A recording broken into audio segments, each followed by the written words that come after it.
3 Max FM. Your number one hit music station, Max FM. I still did the award-winning Waiting Day. And right now, like play, we have entered the segment we call Area Police. And today's Area Police is an area police that will affect every and any Nigerian. And it has to do with something recently signed into law by the federal government, which is the Petroleum Industry Bill. Now, this bill has been on. It don't go left, it don't go right, it don't go up, it don't go down. Some people say it is like robbing Peter to pay Paul.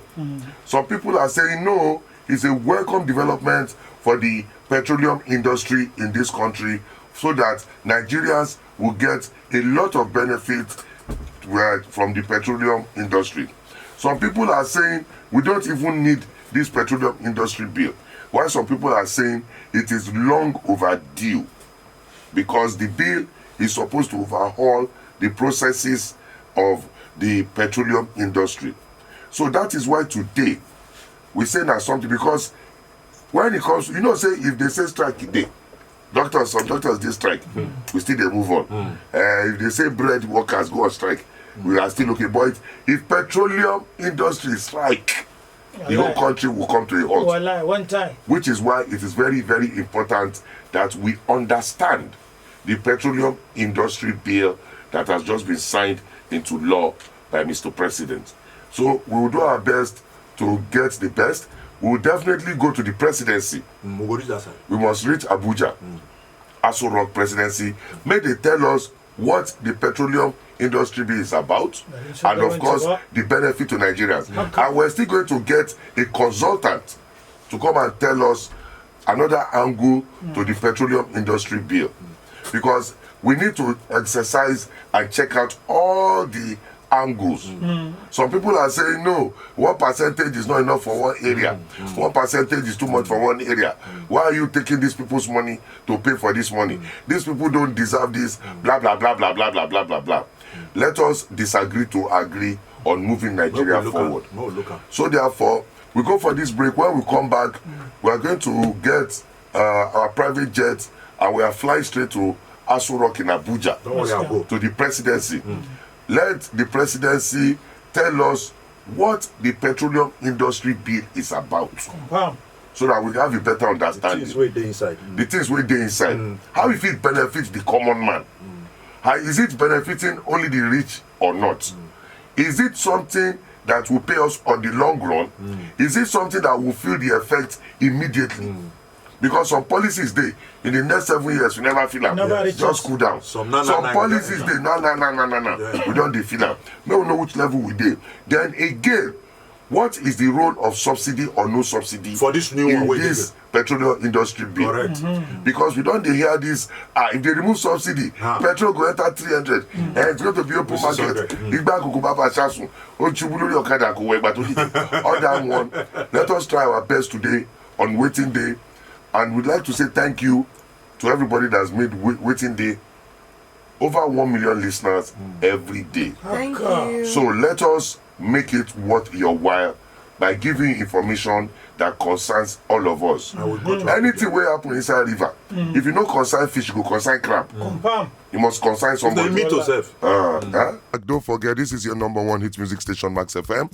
Obu still there for our house, Punky day for our house, Baby Lawyer day for our house. Yes, so. And I want to believe every forward-thinking Nigeria is listening to us right now, because we won't go into a matter that affects every Nigerian, which is the petroleum industry bill, where we say Oga President just signed recently.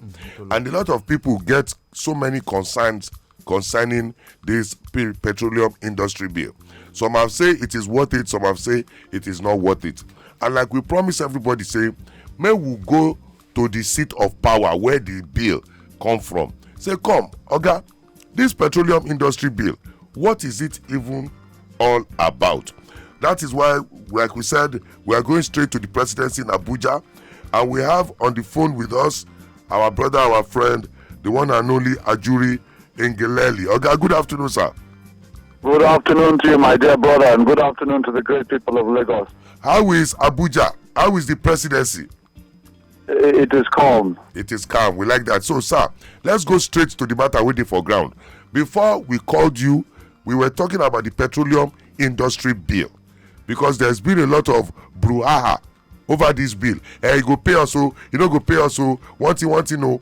Oga, from the presidency, what is it all about, sir?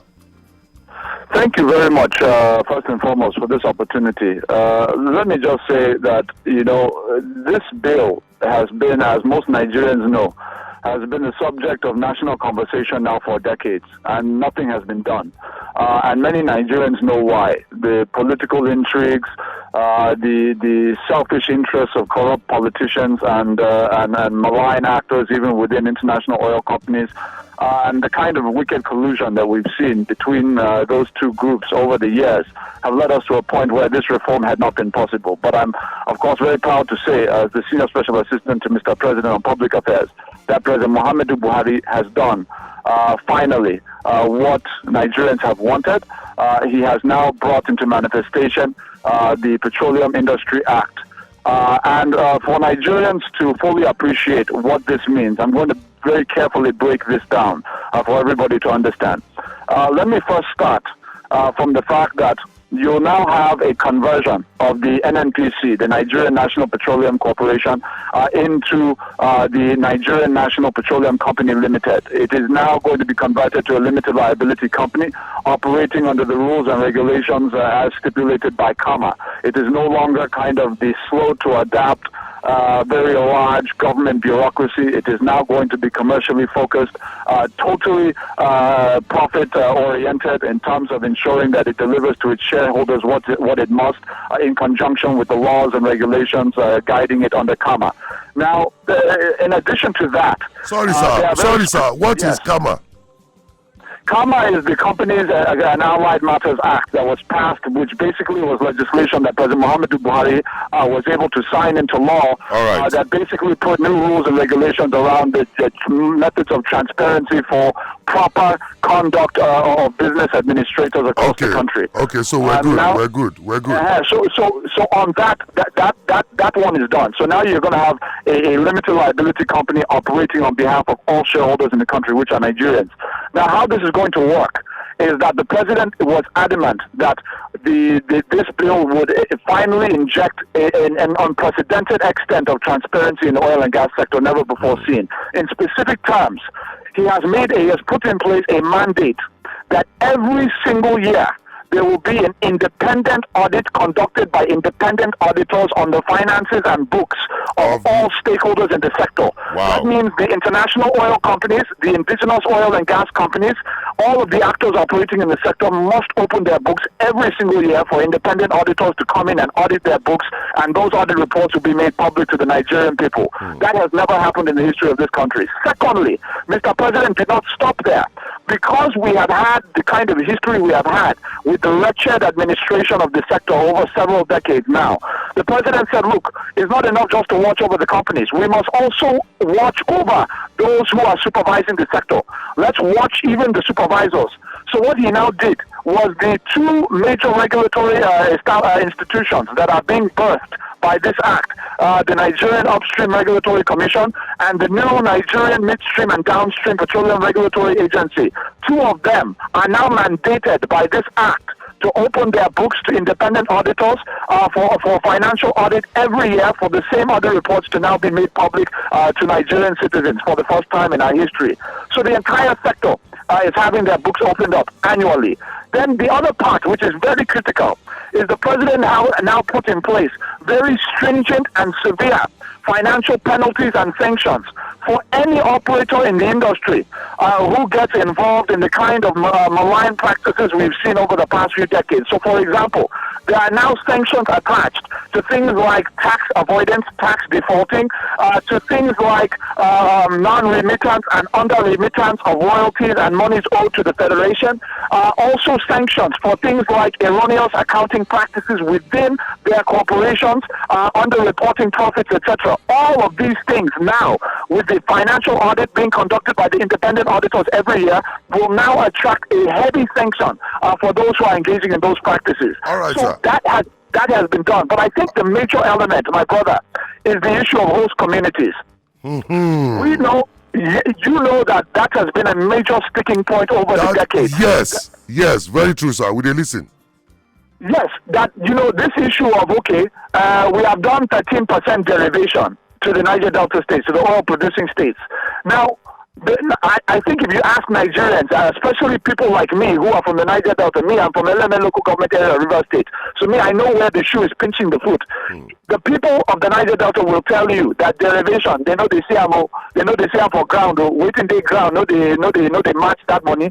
So now, that is one. Number two, the second intervention was what? NDDC. We all know what has happened over the last 20 years in NDDC. Trillions of naira, billions of dollars, siphoned away, lining the pockets of the political elites in the Niger Delta. Just the same way derivation has been. Now, the third leg was amnesty program. We all know over the decades what has happened in the amnesty program with the various EFCC cases that have risen from that particular institution. Only now is that institution undergoing the kind of reform that NDDC is also undergoing under President Buhari. Now, so these have been the challenges. We've made the interventions, but they have not reached the people. So what Mr. President now did is, under the Petroleum Industry Act, we have now set up what we call the Host Communities Development Trust. How it works is that 3% of the total actual annual operating expenditure of the entire sector, which last year was about 16 billion US dollars, we're taking 3% of that total and we are putting it in a trust fund every single year. Now, to break that down, 3% of last year's $16 billion is approximately 500 million US dollars, which is more in 1 year than what NDDC is receiving. Wow. Now, that money is going to enter this trust. And the way that the trust is administered by politicians, what we've done now is we've brought the heads of the communities, the traditional rulers, the heads of the host communities, and we brought the international oil companies, and we said, look, everybody is going to have eyes on these transactions, on these processes, because the president believes that sunlight is the best disinfectant. Where you have more people seeing what is happening, the less chance there is for corrupt practice to take place. So what we're doing now is, in effect, the host communities are going to be at the decision-making table, and they're going to say, look, in my own community, the problem that we have particularly is that, for example, one major bridge has gone down over the last 15 years. It has been spoiled, and it has destroyed our local market. So we want our own allocation to be administered through the construction of this bridge, for example.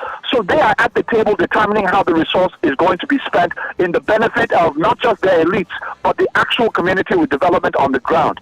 So that's the Host Community Development Trust. Now, there's been some controversy in the public domain recently, if you've been following some of the conversation around the Petroleum Industry Act. Some people have made the allegation that, government won't carry 30% of our oil money from Niger Delta, spend in the north, that they only want to give us 3%, they want to give north 30%. That is the accusation that you're hearing in the public domain, and I want to take a moment to address that very carefully. Now, the 3% we're talking about, as I have said, is 3% of the total annual operating expenditure of the entire sector, right? The 30% you have been hearing about is 30% of the profits from within only the NNPC Limited, the new NNPC Limited, the profits they're making on oil and gas sales, for example. 30% of that will be spent not on northern Nigeria per se, on frontier exploration. So in Nigeria, we have these frontier basins that have basically gone untapped, but we have very many millions of barrels that are locked in these frontier basins. So for the first time, Mr. President is saying, look, we have to monetize the resource in the ground. We have to get as much oil out of the ground as possible so that we get as much money out of it as possible so that we have more money to diversify the economy into agriculture, solid minerals, manufacturing, infrastructural expansion, social investment, and all of that. So now, what is happening is that 30% of the NNPC's profits moving forward through their oil and gas sales, 30% will now be spent on frontier basin exploration. That is essentially the process of exploration and the establishment of the infrastructure that you will use to extract the oil from these new frontier basins that are in the country. And I want to emphasize, my brother, that the misinformation out there, people saying 30% to the north, it is not true. There's a frontier basin in Anambra State. Is Anambra State in the north? No. No. There's a frontier basin in Cross River State. Is Cross River State in the north? No. No. So what we are saying is that let us not look at every issue through the ethnic or religious lens. Let us look at every issue through the lens of what is in the interest of Nigeria. If it is in the interest of Nigeria, then let us go forward with it. Definitely, and that is the position of Mr. President. So I want to just say very quickly that if you look at the technology sector, look at Microsoft, Google, Facebook, what do they do with their resources? More than 50% of their resources, their revenues, they are channeling it to research and development and innovation. Yeah. Why do they do that? Because 20 years from now, they want to still retain the market share that they're enjoying now, if not to increase it. So they don't want the next wave of technological innovation to leave them behind and move them into extinction. So they go to invest in the future. In the oil sector, how it works is similarly, instead of research and development, what you're doing is you're investing heavily in exploration so that when the oil wells you're extracting from in the Niger Delta and other parts of the country have exhausted, you have new extraction points that you're going to go to so that the industry will continue to generate revenue for the Federation. And that is what Mr. President is doing.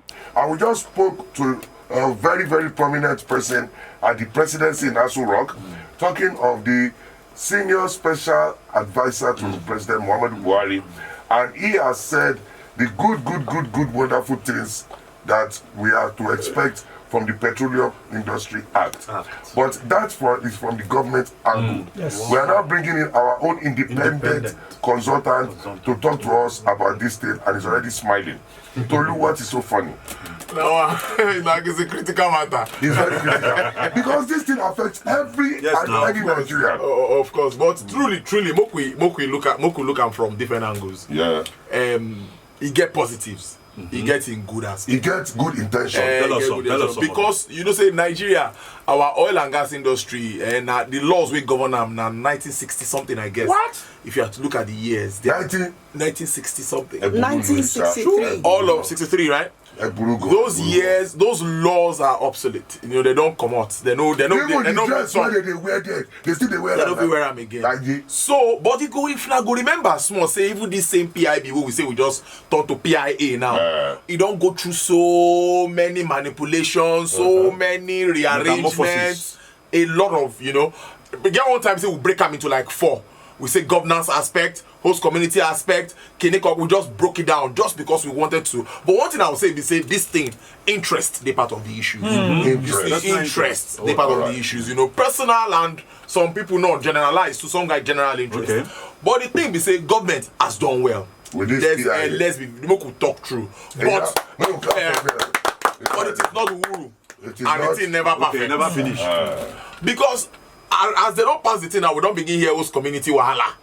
Host community don't start. And don't forget, host community might always be the main issue when it comes to oil and gas production. Because if you get problem with the host community, you cannot produce.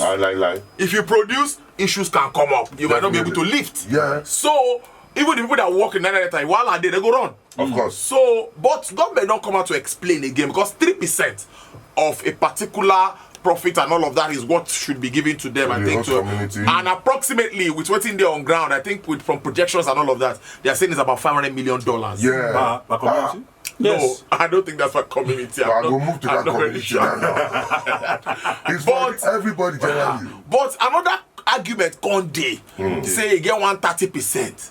We then say we go take they do exploration of some new basins. Basins, yes. You know, now that one people they vex for. Why? You know, say because it's not really. But I think say there need to be a lot of discussion with people. Government need to come out plain, let people understand what these things they for. You understand? Government need to let people understand what these things they for. Because waiting stand for be say that other part that be say no be that money say no say plenty like that. Because it's part of like profits of the likes of NNPC and all that. Not the whole. Yes, and if you check for years, NNPC has not made profit. They don't make profit now. So now you say They are even making loss. So now you say that 30%. Now Mele Kriari is now they try to reposition NNPC. Now we say NNPC don't come like say they want to make profits. Now, so hope they NNPC is now to be run like a company. Yes. So now you say NNPC can go to stock exchange. They'll be like they are going to be responsible for the 200 million Nigerians. They will come begin the raw business, not like business. No, be like government. Not like government. So we can buy shares like there now. just like when though many people might not want to be happy about it when PHCN was NEPA. Yeah. When they move to private, some people can tell you today and attest to it. Say, Baba, mo ń gbádùn they ọkú. Ọlọ́run, I have more than mo ń 20 hours supply in my house every day. Baba, mo ń gbádùn 22 ọkú. hours. You know the irony of this industry? Let me break it down. God will help you. When I was on prepaid, I was paying about 120, 100,000 averagely. Or postpaid, I mean. Sorry, postpaid. Postpaid. And I dey beg them, say, Yes, now. hey, please let me pay. They will come and cut. You run, go house. Do you They know make that? calls. Do you know that right now in a month I don't spend nothing than 50,000? Yes. You see now? I'm even doing 30, you see. You see now? And You cannot that say you is- live in a mansion, so you know your mansion. So at the end of the day, this, although we still have some Small change now. Yeah, of course. But it is efficient. So because it has brought accountability. Yes. You pay what you use. Yes. And everybody's excited about it. And if they don't give you light, they don't get paid. That is the transparency that should come into the oil Bros, and gas come this industry. exploration side where would they talk? That 30%. No, you see, because say Nigeria, we don't get this belief, say in the next 50 years, our oil will dry up. Yeah. So we have to start looking So we have to explore more. Because that's the mainstay of our economy. for. If oil finish. But we get gas. Our gas reserve is even more than what we have in oil. But we have not been able to take advantage of it. Why? This law part of waiting go help and small. Yes. Okay. It go help and small because Because I this say is they the burn first gas. time where they try to create law we go encourage gas To open up other spheres. implementation and all of that. Implementation and all that. And all of that. Because we have a lot, we flare gas. I served in Akwa Ibom. Yeah. And I can tell you authoritatively that every day we see it being flared. Yeah. When I went to Edo State with NNPC recently to go commission their gas, whatever, they are still flaring gas. Wasting it. Don't say flag, they are wasting We are flaring, I'm telling you. They just burn it. In Edo State. Mosquito know the somewhere in area Edo, where they burn. They are flaring. So because the gas is too, we know waiting we get too more. We can't even accommodate it. So why don't we switch from oil to gas? That's another conversation. Government is having it, but it is not. It is capital intensive. Oh, no, I know. You understand? And you know, say don't forget gas to power self day. Yeah. So, but let's go back to the bill so that we don't move it. Yeah. This Petroleum Industry Act. Well, it also has a portion for gas. Okay. That will help. You know, Okay. in the industrialize in the long run. And export itself. And promote. Already, NLNG is a good story. Of Let's course. check NLNG Yes, story. yes. NLNG is almost the highest paying when it comes to tax and whatever in oil and gas, I know whatever. that. To government, Wow. they are doing very well. 5 people when they work for NLNG, you go they see where they earn like 5 million a month. If you see the way they look. And it's a government thing, but it was a private handle where they just left it for private person to handle. If something spoils in LNG, the CEO there will decide. But if something spoils in a refinery, if you don't get approval from NNPC, if you don't get approval from Nigerian Chemical Company, you will not buy. So those processes now All those combat some bureaucracy and bottlenecks. PIA now to open up the sector. PIA now to attract investment. Investment has come into Africa in like a year or two. Approximately, you know, people give figures, but at least let's be a little bit conservative. More than $100 billion US, like 1/3, 1/4 of it is what came to Nigeria, the Africa's most populous nation, the country that produces almost the highest whatever of crude. Because of the conditions. Because we don't have clear policies. So people don't even send us. They don't get time. All these in Ghana we just start to see oil, they know they get good investment. So we needed to pass that into law, yes. And as we don't pass them, like the minister too said, 3% of something is better than 100% of nothing. Yes. They can always be reviewed. Now from club, they And that review can be, you know, there's a way it can be scheduled. Yes, okay, And it will be continuously to look Everyone at it 1 year, and look at it. But if we don't pass them at all, then we have total headache. You So know? it is now we want to run, but now we have started working. Yes. One day we go start to Yes. run, And we are hopeful that because they don't set up steering committee now, headed by Honorable the Minister of State for Petroleum Resources, Timi Pensilva. They have 12 months to deliver. Man, don't forget the very important one. Don't go forget that before we finish this our important discussion. It will affect subsidy. I wanted to go there. Ask that side. What is the role of subsidy in for all this this? matter. As we speak today, as they don't sign that thing to paper to law, subsidy is illegal. So But because of the situation on ground, and government knows say if they do that, so they are speaking with Labour and looking for ways to address it. So as we speak right now, government is not paying subsidy anymore. They're not supposed to, but they have to. For the meantime, They have to. So that means in the long run, petrol Go will like possibly 300. go up. Subsidy has to go, yes. Once subsidy goes, we are going to bear the brunt. Of course. But that's part of the meeting with Labour. Are they going to put in means or ways to where they go take cushion the effect small, Transport so system. that with time, Yes, like with 2 time, years, it 3 will not be years, gradual. Things will ease up. You understand? Things will ease up. But don't forget, say we still get dollar wahala. I'm telling you. All of these things they inside the same basket. Now, before we let you go, very quickly, from your own perspective, from the average perspective and all that, Yes. what does this mean for the average common man. Nigerian? The common Okay, man. good. For the common man, jobs will be created in the long run. Okay. It's not an automatic thing because a lot of local players go come into the sector. Yeah. It will open up for local Yeah. players. Already, we've already seen local people. Look at NCDMB, the Nigerian Content and Monitoring Development Board. Okay. They've done a lot in all these in-water weldings, offshore weldings. Akagon welding. Where you go, there's how water go, they weld. Yeah. So they train Nigerians. Where we don't get to that level. Okay. So once we are getting to that level and we are now doing more, where we don't do more of in-country trainings, our people will get jobs. Amen. You understand? Amen. In the oil and gas industry. Then downstream go open. A lot of more filling stations go open. Amen. Yes, because now stage, everybody now stage, some people they pray to government they even get job of petrol attendants. Of course. Over, if I see petrol station now, what did you will let all go? You don't forget the petrol station and they buy car pass that What did they one square do? cost like I'm this. telling you. See, Then they buy car, because of- but before I come back, they say the car back. because some people, if you say you get petrol station, they will give you the wife and the sister And the children. everybody join. So overall, it's a good and positive development. Implementation key. That is another thing I want to ask. Key. What about implementation? How easy is it going to be for people to see that?